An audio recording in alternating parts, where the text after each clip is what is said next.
Ladies and gentlemen, we are at a precious place, a historical site.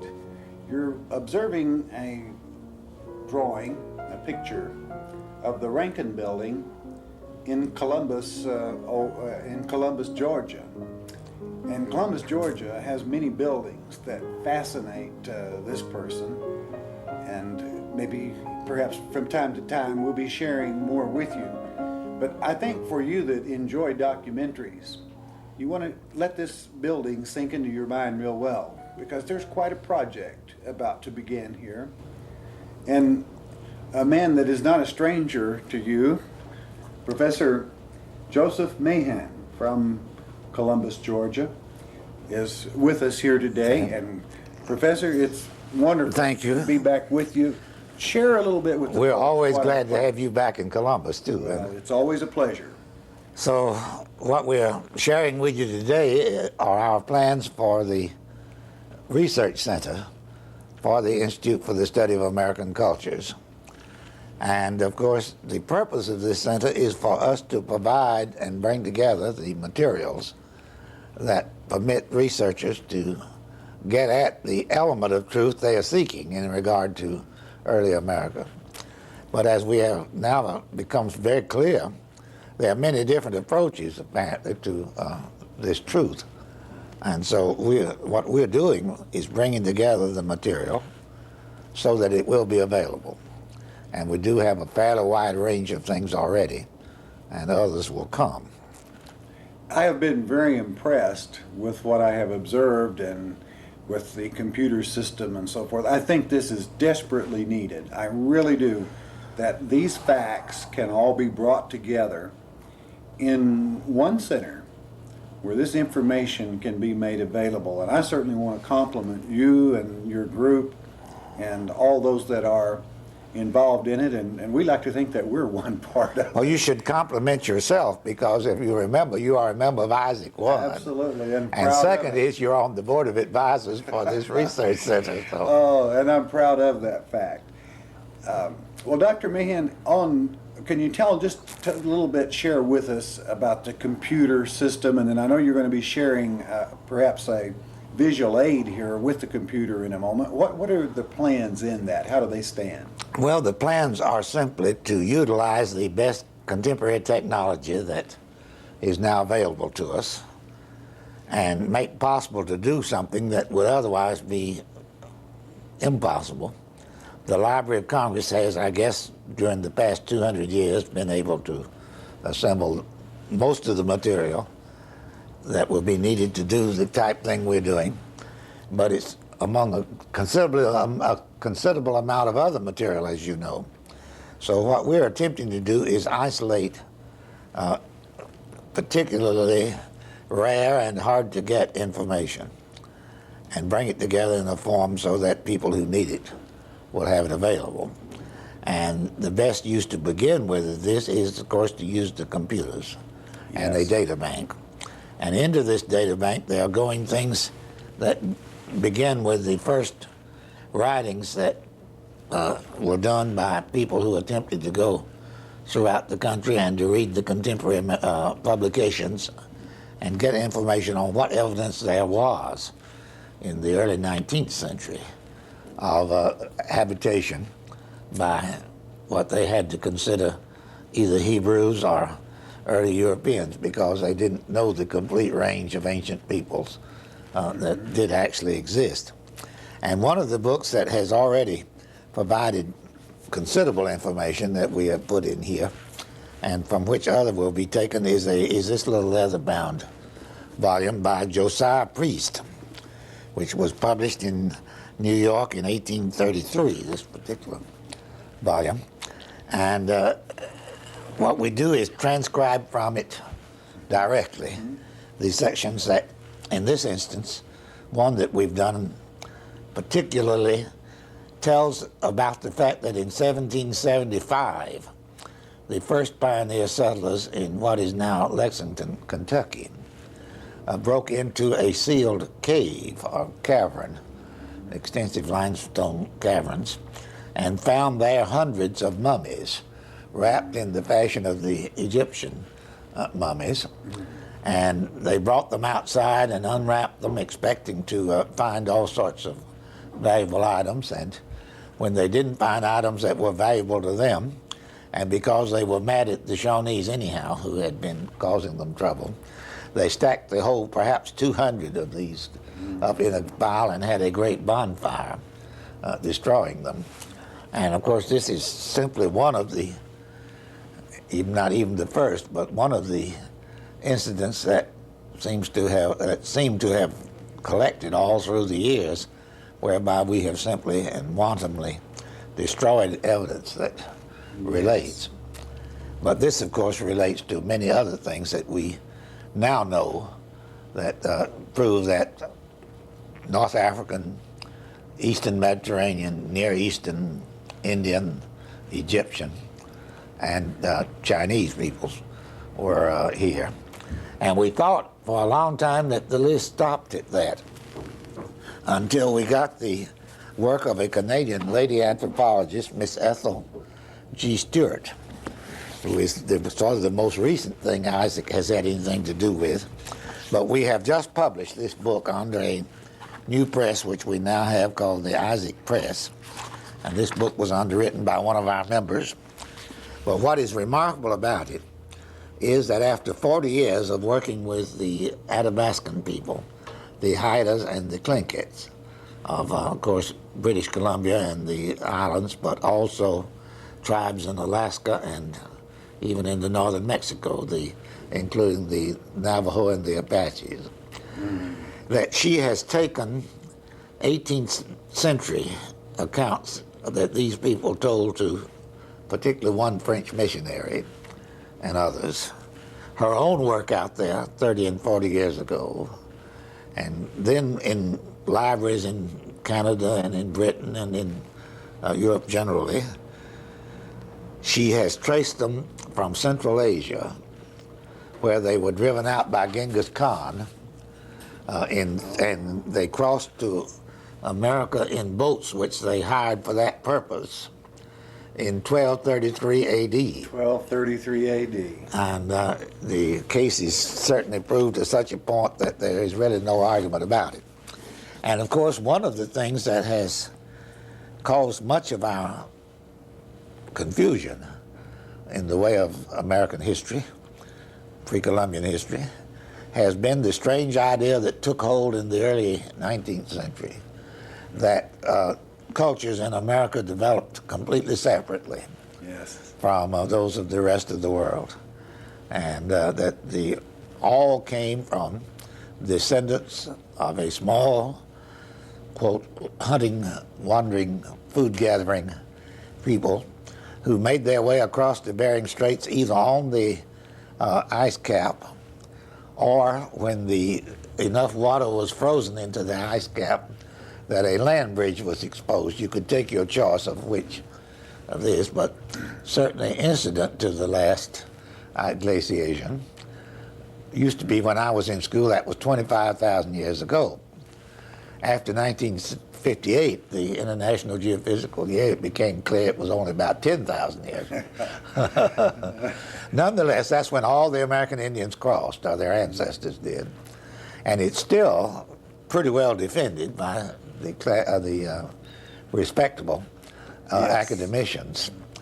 But Miss Stewart has certainly thrown a great monkey wrench into that particular theory, because these particular people, the Athabascans, are the ones with clearly the most Asiatic features, even though it's not exactly correct to call them, say that Mongolian features predominate, because many of them are of Turkish origins. Many more are of Yuchan, or Kusana origins, the same people, a branch of whom I have spent the last 30 years investigating in this country. Anyway, they are the people that Miss Stewart has identified. She's proved her case, and we've had the privilege of publishing it. And they are from Asia. They do have the characteristics that anthropologists say, but they are, much of American culture had already come and gone before they came from Asia. That is fascinating. I'm going to have a copy of that for my library, and I know many of my viewers are going to want to know the name of this. Mike, can we come in on that a little bit? Can you see that? Anyway, it can be ordered from ISAC. It can be ordered here from you. Great. Great. And the price, including the postage. How much this be? $40 including. $40 including postage. The Dean and Nadine, Indian Migration, 1233 AD, Escape from Genghis Khan to America by Ethel G.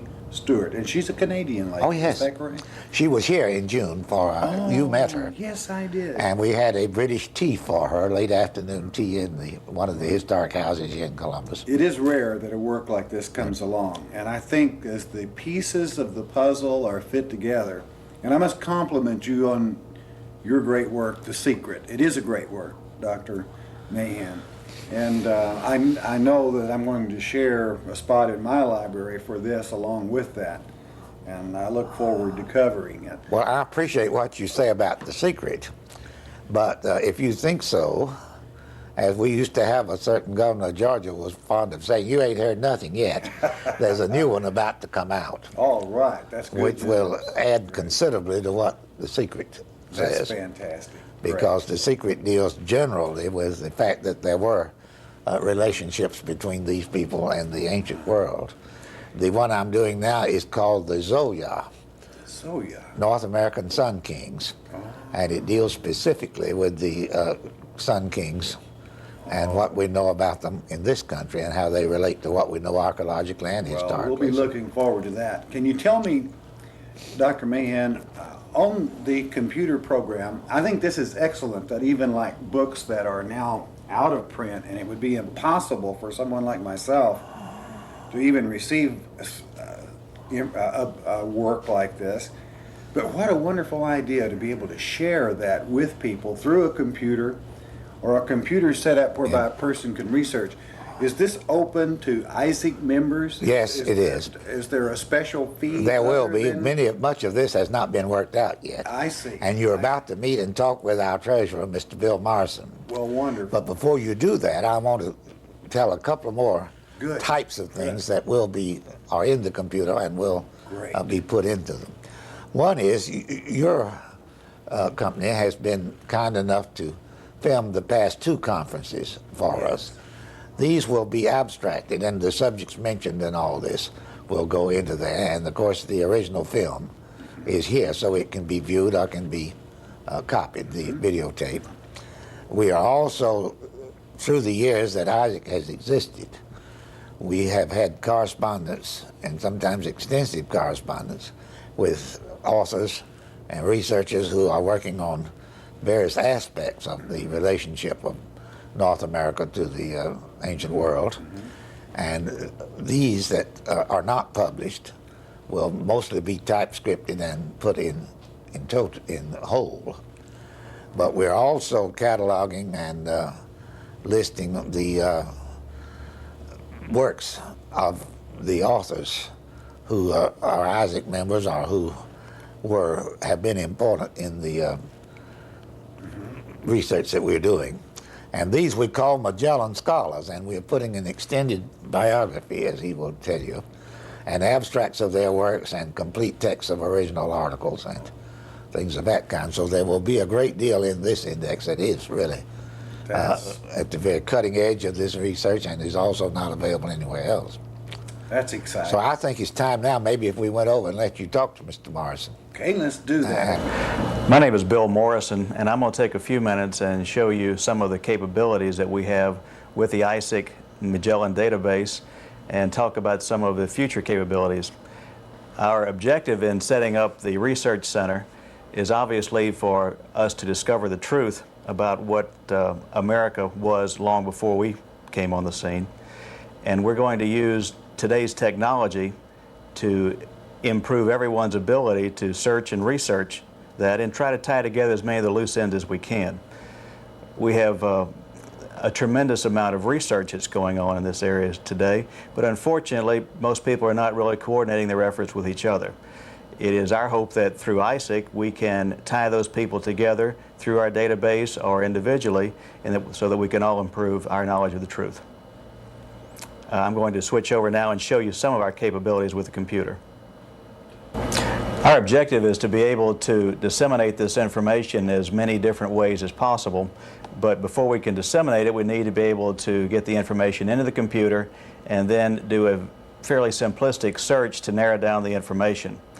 What we've established with the ISAC Research Center and the ISAC search capability is exactly that, because what we have is the ability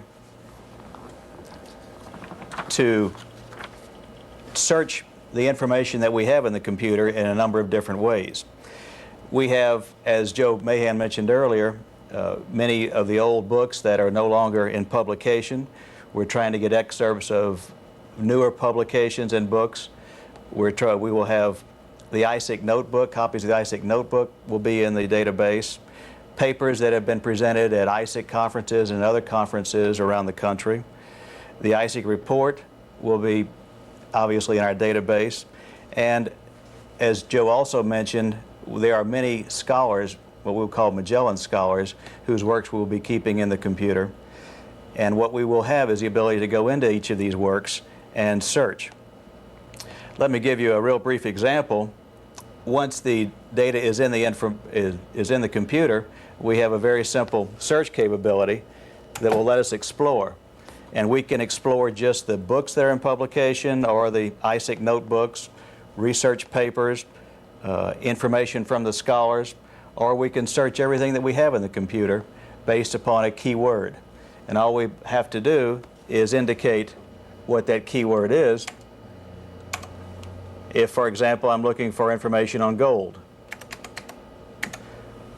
I type in gold as my search capability, hit the enter key, and of the information that we have out there, there looks like there are 13 files that have information about gold. And in each of those files, where the word gold shows up is highlighted, so that I can go from file to file and actually find the occurrence of that particular piece of information. When you start doing your research, you can search on a particular word, a phrase, a series, a date, a location, and the computer will congregate all the information that's associated with whatever your search argument is. Once you have this information and together, I can basically show you that we can go from file to file. Gold is highlighted here. It asks me if I want to move on to the next file to show where gold occurs. I'm going to indicate yes. And now I'm in the next file. Gold again is highlighted. And I just keep moving down the list to find the particular information that I want. Once I see some information that's of interest to me, it's just a matter of expanding this document to make sure that I can see it all. And if this is some information that I want to save for my own use, I can do something called gather. And I can highlight this information and save it into another file that at the end of my search, I pull up all the information that was pertinent to what my search capabilities were and what I was looking for.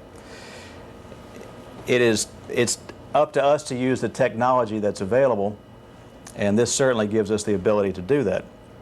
And again, it can be on books, it can be on papers, or it can be on everything in the ISAC file. What our objective in ISAC and the Research Center is to make this information available in as many ways as possible. And that means we'll be tying into your computer systems to allow people to access our computer system, or if they have a question and they don't have a computer, they can call us, they can ask the question, we will do the research and send them the information.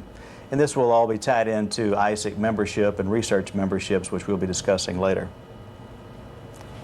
It's a very sophisticated system that will be very easy to use, and that's what we're trying to achieve with this. And if that's not the particular information I'm looking for, I can come down to others, move over, and find out where gold occurs.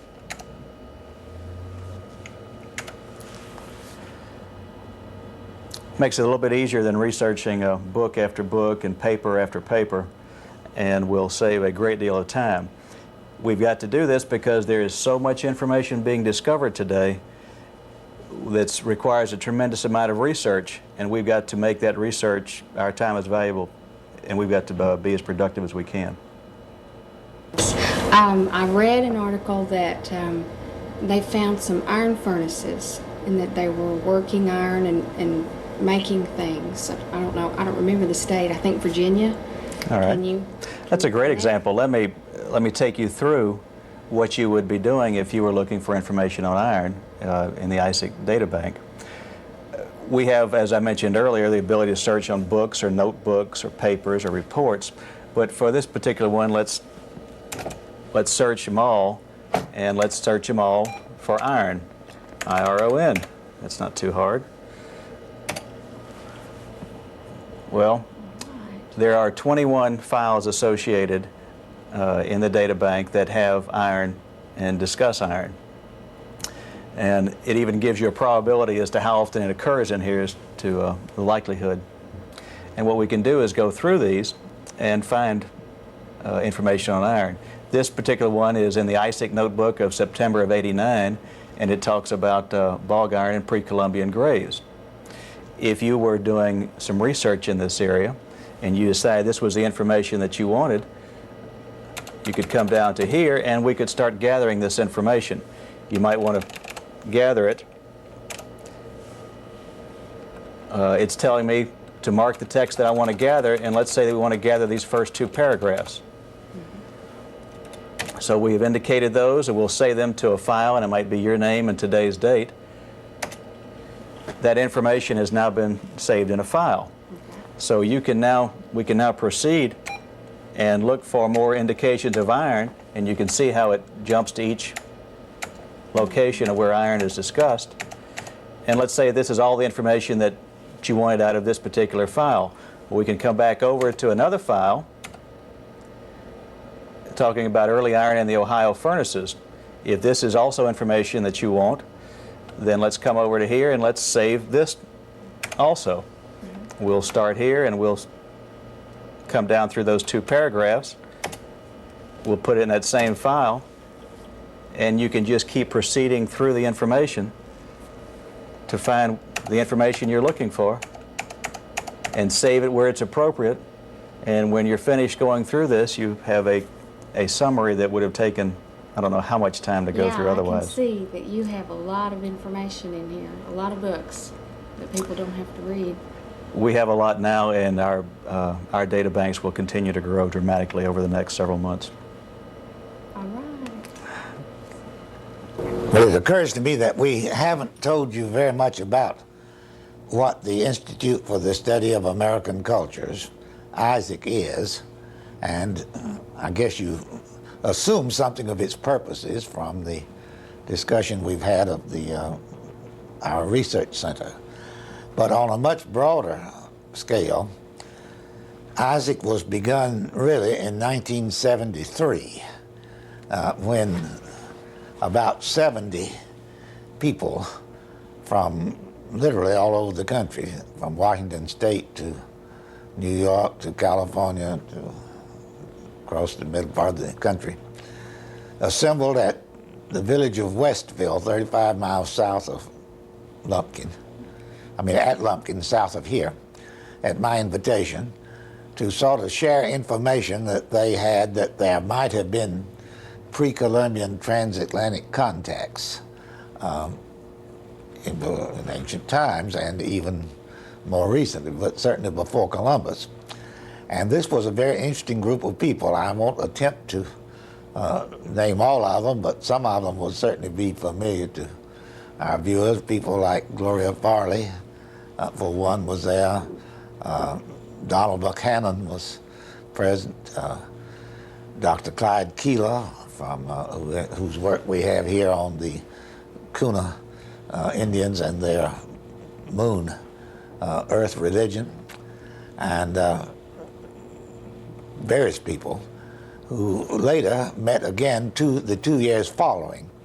And they liked this site there very much because it was there were some motels in the area, but this is a living history museum. It's the village, a Georgia village of the year 1850, in which activities go on every day, and visitors come, but it's out from everywhere else. It's quiet, and we had a camp meeting tabernacle, a structure built in 1840 to hold the religious revivals in the South that were called camp meetings, which we are now quite sure actually was a later development out of the local Indians' green corn festivals, which were held at the same time and in precisely the same manner and to attain very much the same purposes. Nonetheless, this big wooden structure called a tabernacle was open at the side and ventilated so that it was really very comfortable. We had these meetings in October, which is a beautiful time of the year here, and it was free of any publicity, and we had not asked anybody of the opposite opinion. And later we were accused of being biased and several things, and we could truthfully say we were seeking the truth, but we wanted our portion of the truth that we were looking for then.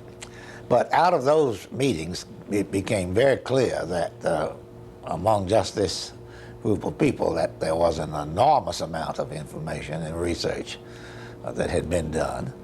And so some of them, I went to Pakistan the following year and spent 6 months working on material that involved the Indus Valley, because I had certainly come by then to believe that the Uchis and the Sun Kings generally here in North America were closely related to the people of the Indus Valley. The next year, a meeting of the same sort was held at Castleton College in Vermont, and Dr. Warren Cook, who was one of our first group, called this meeting, and it was a most instructive one. And by now, Dr. Barry Fell had begun his work and suddenly realized that writing had gone on in North America. The Epigraphic Society had traced it around all the rest of the world, but everybody had told them that there was no writing in pre-Columbian America, so they hadn't looked. And when Dr. Fell saw by accident the Bourne Stone at Massachusetts, in Bourne, Massachusetts in 1975, he read it like you read the morning newspaper. It said Hano was here in perfectly good Phoenician letters, and it had been known since colonial times. Even our scholars had called it the old Indian rock with Indian writing. Nobody thought about it, possibility of it being Phoenician, so they had never looked at it. Anyway, Dr. Fell was at the famous conference in Castleton in 1977, presenting inscriptions in Ogham, which by now these New Englanders had copied off of stones and off of their megalithic structures that are throughout the New England countryside, hundreds of copies of inscriptions in Ogham, most of which were easily read by scholars such as Dr. Fell. But to cap off this conference, they invited Miss Mary Ross, who was a British anthropologist with the University of London, I believe, I'm not positive, but one of the British universities, who was, of course, a great expert on Celtic Ogham. Miss Ross, to our amazement, got up on the platform and announced there was no such thing as Ogham in the Americas. They had shown her some of these strange marks, but it was very well-known fact that Ogham began in the British Isles in the 3rd century A.D., and therefore it could not be in America at any time, but more specifically, it could not be at a pre-Christian date, as was beginning to be given to these inscriptions. This was one of the remarkable scenes that I remember in connection with the whole thing. In 1979, we had a conference here in Columbus that involved the original group and the epigraphers and a great many other people, and this time it was called Writing in America Before Columbus. And there was just such an embarrassment of it from so many directions. that it became clear that we were going to have to go at it for a long time and in a sort of systematic manner. Of course, in the meantime, the epigraphic, the occasional publications of the Epigraphic Society called ISAC were now devoted almost entirely to American inscriptions and articles about American writing, and not only had Celtic been isolated and well-defined and identified, it suddenly began being found in the Southwest, in Mexico, New Mexico and Colorado and western Arizona. And at about this same time, a group of the people out there went with Mrs. Gloria Farley to discover a really remarkable site that she had already found, and which contained extensive inscriptions in Ogham. And that site we will look at with some pictures very shortly. But then in 1983, there had been some other meetings and all, but in 1983, the group met here, and with the firm idea of beginning the kind of a center that would be able to gather information, the work that they were doing and that other people were doing, and get it into such a form that we could assimilate it.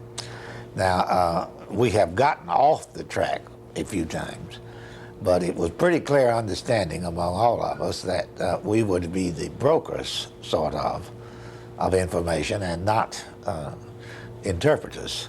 To this extent, individually we can interpret, because truth has a quality that I'm sure Dr. Murray is familiar with, and that is it's awfully hard to contain. When you one time let it get loose, it may lead in a whole number of interesting directions. And we have been accused of not only being biased in that we haven't really asked for contrary opinions. I mean, so long as the opinion is not presented as being contrary to, but contributing, we're likely to listen to most anything. But I don't have a great deal of sympathy for somebody who comes and say it's got to fit into this particular pattern. So ISAC was to do only that, and we have begun. We had 150 members pretty shortly after we began, and some of these have come and gone, and we've added numbers and so on. But it became clear after several years of meeting that that the papers that had been presented at these conferences, beginning in the ones in Westville and at Castleton and at Salem, Massachusetts, and elsewhere, were themselves the source of a great deal of information. So in the last 3 or 4 years, we have begun serious discussion and planning of how we could actually get a physical center going in which there would be the kind of information and how best to make it available. Now, it so happens that on in the bookcase back of me here are some of the books that we are having one reason or another to work with right now, and a few of them I'd like to take out and show you, just as I did the two earlier. Now, this one is, of course, the book that I mentioned earlier by Clyde Keeler on Kuna art. Now, this is the sandblast islands off of the coast of Panama. And to make it very simple, Dr. Keeler, after 17 years of going there each year and being a medical doctor himself, he finally got the confidence of their medicine men, and they explained the traditions of their medicine and the lore, and it relates very closely to the Eastern Mediterranean and apparently even to ancient Egypt itself. This one is one we sometimes are accused of not being on the mainstream of respectability, but we do have a great many friends and some members of the organizations that are busy studying Atlantis. And since the Yuchi stories tell us that the Yuchis themselves were part of this debacle at the end of the Bronze Age in the Bahamas, We are very interested indeed in the megalithic structures and other things that are being found underneath the waters there, particularly between Andros and Bimini. One of our members is Cyclone Covey. Dr. Covey is one of our, not only the Magellan scholars, of course, but he's one of the, now I guess about 6 or 7 people that we have given a special award called the Root Cutter Award. Dr. Covey not only has done some very interesting work on and written what I think is the first piece of American history directly from American sources, and this is his book Calais, the history that was read from the tablets that were taken from the Caliche out in Arizona. But he is one of the foremost scholars in the country on the Homeric period, the Troy and the Eastern Mediterranean. So much that we are doing, Dr. Covey is bringing together to interpret in the light of the history that he knows from the ancient world. Henrietta Mertz is again one of the root cutter people, but she was one of our original members. She died, I believe, the year after ISAC was founded. She was a Chicago patent attorney, but she had a capability of research. She understood the Greek language. She simply had the quest for truth wherever it led type thing. And among other things, one of her later works was this book on Atlantis, which she says included not only the Bahamas but the Southwest, the whole Southeast as well, is what was Plato's sources were describing, and that of course the main big cities were on the islands. And I certainly, Ms. Mertz's work is being assembled every piece that we can get of it, so that her work will be available through our center. Here is a classic which we have been lucky enough to fall into some brand new copies. It's long been out of print, but there was a cache of them discovered, and we do have a few. This is Lost America by Arlington H. Mallory, and it's the story of Ice Age civilization prior to Columbus. In other words, he was the engineer who, on helping build bridges on the St. Lawrence in the 1920s, kept looking at those Iroquois and said, in particular the Mohawks, and said by any definition they are Nordic, no matter what anybody says. And going from there, he traced north, and then he got into and excavated 4 major sites in Ohio that were clearly iron furnaces.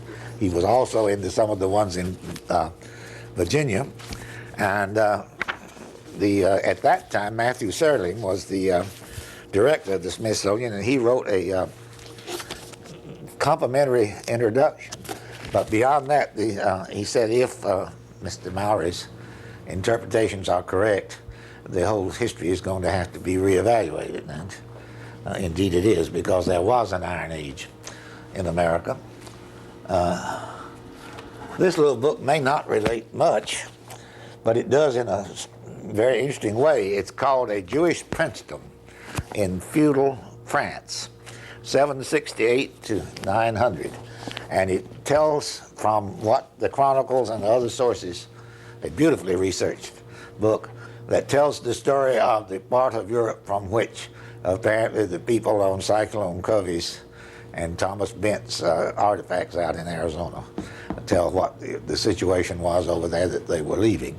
And make it very brief, they were tied in with the Arian Christians and very much persons out of favor with the Roman Church, and to improve his standing with the church, which did pay off well a few years later, Charlemagne, the new king of the Franks, proceeded to drive all these people out in the year 774 AD, exactly as the plates out there say they did.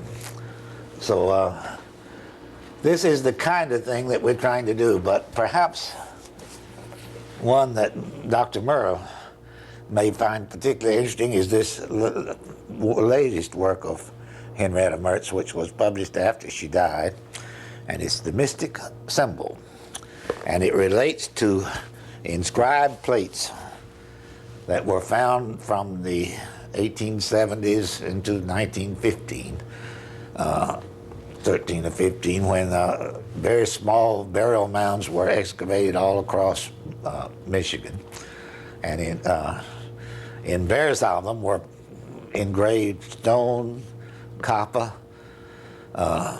stone or copper tablets with clearly biblical illustrations and references, and written in a peculiar alphabet that nobody recognized. It was cuneiform on the metal plates, done with clearly a chisel of a sharp edge of some sort pressed in, but cuneiform writing nonetheless. Others engraved in a more customary manner. And of course the Smithsonian and the academic community had a field day with these things, what forgeries they were, and what an industry it became forging these plates. Nobody respectable since then has looked at them, except Henrietta Mertz. And she has done a very good job indeed of showing that they are Christians of the 1st century A.D., mostly of Greek persuasion, in other words, people. And she doesn't attempt to translate most of them, except she tells you that the mystic symbol, and she derives it from the Christus initials, and that it appears on nearly every one of the plates, and so that is one of the books again. So this is the kind of information that all of these books are of limited publication. Many of them are out of print. As I've said, the Ireland and Mallory book, or at least we thought was out of print for a long time, but we do now have some of them in mint condition. And of course there are the now 19 volumes of the Epigraphic Society occasional publications, which is the largest single cache of information research, but it does almost entirely deal with writing. And what we're doing there, one is that we published an index, a guide to the first 17 volumes, which ISAC now has, that was compiled by Warren Cook, one of our early members and the one who put together the Castleton Conference. And it, of course, helps in the research of the Epigraphic Society papers. And these will go into this one will go in, even though it is available. It's a very limited edition of it. But then many of these papers have abstracts with them, and as we get to them, we will put in the abstracts. But from all of this, it's very clear that there are more than a dozen articles of one kind or another, many of them by Dr. Fell himself, which clearly shows that the Egyptian influence was very strong indeed among the Algonquin peoples. And his most recent work in the ISAC 19 takes the Tunicas and two other little tribes related to them in Louisiana and Mississippi, and shows clearly that their language is very closely related to the Egyptian and Coptic. And he's also, in an earlier time, shown that the Micmac, an Algonquin tribe from almost the opposite outer fringes, wrote in a form of an alphabet that it had always been assumed or attributed to a missionary in about 1714 who developed the Micmac dictionary. It is nothing of the sort, the alphabet. It is the Hieratic Egyptian, the latest form of the Egyptian alphabet, used almost without modification. So that being the case, it will be no great shock to you when I show you certain photographs that I have up on the wall in the ISAC office, which we will do shortly. All right, behind me is an oil painting by a Lou Ferris, who was a friend of S.W. Brown Jr., of the Uchee Chief Samuel W. Brown Jr., 1874 to 1957. He was the last of the Sun Kings in North America. He never particularly boasted about this title, but in Uchee, he always used the title Zo-Pathala, which, if you understand Uchee, is Sun King, Zo being the sun and Pathala being king. I met Chief Brown in 1957 when he made a trip here, which was the original homeland of the Uchees. I made a particular effort when I read in the newspaper that he was visiting in Alabama nearby to go find him and talk to him. And it developed that my own background in history and in colonial history and in the American Indians stood me in very good stead indeed, because poor Chief Brown, then in his 80s, was very concerned about finding a historian. And evidently in his desperation, he thought I would do as well as any, or the best he could do. But here he's shown in his headdress that he picked out for the artist. And after this picture was sent to me by his daughter, Mrs. Tiger, I wondered why that particular headdress, which we would all, us know-it-all types of a later date, non-Indians, say, well, that's clearly a Plains headdress. What we didn't realize was, until lately, that the same order that produced these war bonnets and the elaborate headdresses on the Plains actually were Algonquin feather crowns that we have references to back to the 17th century. And that, of course, all the Algonquin peoples, the Siouan people particularly, and a few others that I would, for lack of a better term, call the Dravidian people, all had the same line of kings and the same priestly order among them. And Chief Brown is wearing several things that indicate that order and rank and things among it. This has been, in the 30 years that have gone on since then, has been a continuing interest of mine to research the material that related to the Uchees and to these other tribes, and I hope will eventually be my contribution to the ISAC accumulation of knowledge and information. But one thing in which we have attempted to help has been a cave that was discovered in Illinois in 1964, and which has been more the subject of more discussion than almost anything that I have ever been associated with. For what I considered good and sufficient reasons, the owners have consistently refused to tell people exactly where the cave is or to allow them to go there. And this has caused a considerable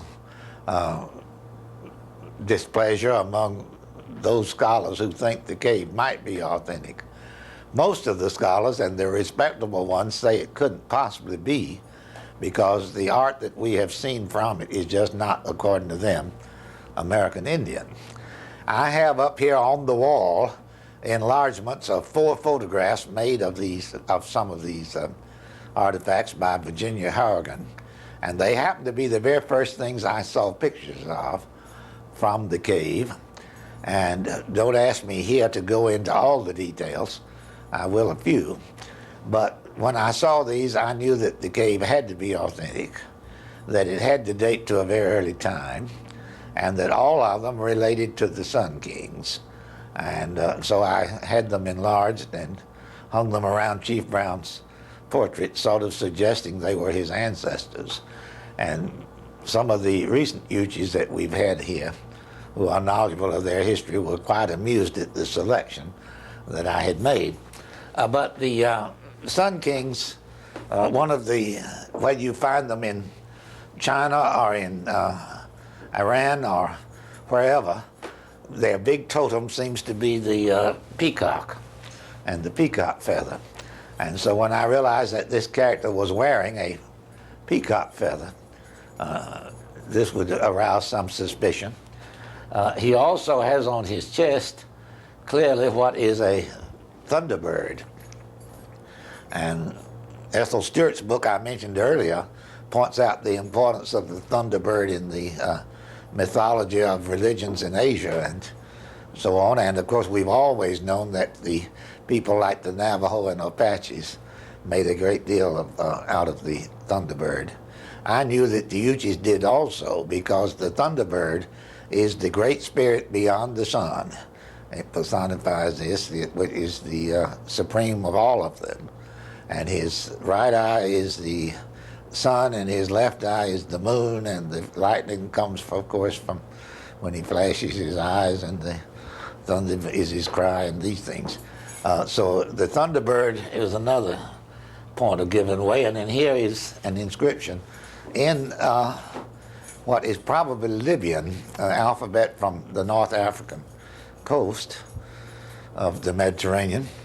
And the scholars who have looked at this, who know that alphabet, can't make any sense out of what it says, simply because it's written, I suspect, in the ceremonial language of the Sun Kings, with which they are not familiar, but somebody will have to be. Down here again, this is the period in which the sky is represented as the bull, and of course the earth is as the cow. And these are the totems of the Uchian kings. Also of the kings of Minoa.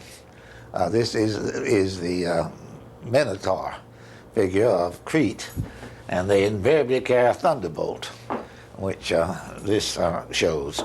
Over here we have the Shah, and you pardon my back, I'm sorry, but here is the serpent, and the wings are feathers.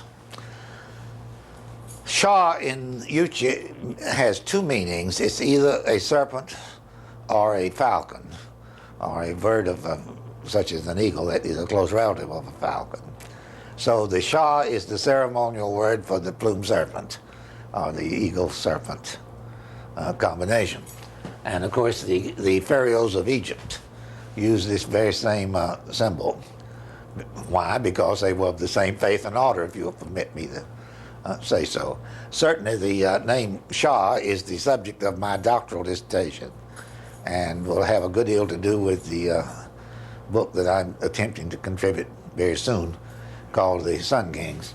And then this, of course, is the spirit in the form of the bird, which happens to be the falcon, which is Horus, but is the bird also of the Uchian kings. They did not wear eagle feathers, they wore falcon feathers, and their aspect is war kings.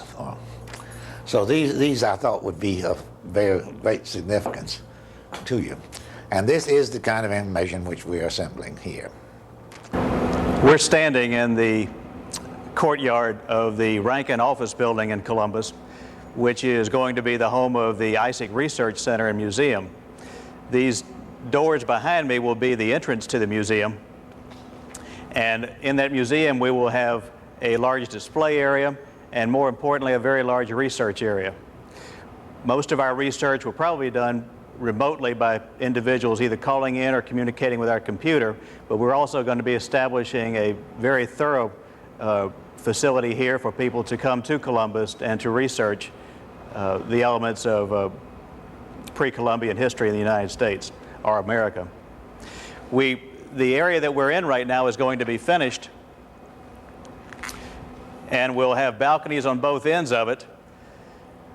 If we can pan in,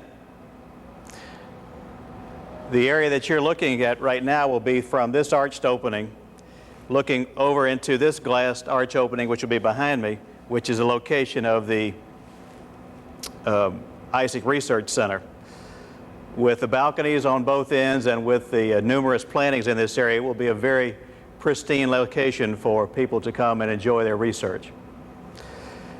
We hope that there will be some interest from the people that are watching in ISAC and ISAC's mission. We're after the truth in pre-Columbian history, and that truth is going to require a lot of time and a lot of research and a lot of dedicated people working in that direction. For those of you who are interested in learning more about ISAC or in joining ISAC, we'd like for you to contact us, and we'll send you a small brochure which explains ISAC and has an application on the inside of it. If you can write to ISAC, which is the Institute for the Study of American Cultures, Post Office Box 1658, Columbus, Georgia, 31902, we'll be very happy to send this to you. We think that we have an outstanding educational opportunity, and we think that we will hope to do our part to correct and write a portion of American history that has not been there previously. All right, hey, it's real good to share the time in Columbus, Georgia that we have with Dr. Mahan. I feel that it needs a little explanation. Why do I consider it a worthy cause? Because, beloved, a man and a group, the ISACs, have decided, that's the name of the organization, have decided that a home should be founded, that is to say, a location, where people in this nation that have found certain stones, pictographs and so forth, pictographs and whatever, maybe just a funny looking rock, have a place that they can lead into and a place that they can operate and join, which is to say, Columbus, Georgia, the ISAC organization. Information that you might want in joining this, they're working on a computer setup for members only, that you may share into the works of such men as Barry Fell, and even many works that are out of print at this time, or simply writing there for the information as a member. I think it's worthwhile, and that's why I wanted to take this opportunity to take you there, because many of you probably have input that you could put in this place that helps document that America was discovered long before Columbus, that there were people here. The American Indian documents that, all right? It's just real sad that some people don't consider the American Indian to be somebody, apparently, or it would seem that way. Let's don't be that way, all right? Let's study the history of our nation, and let us support and join, if we can, this organization. I think you'll enjoy it.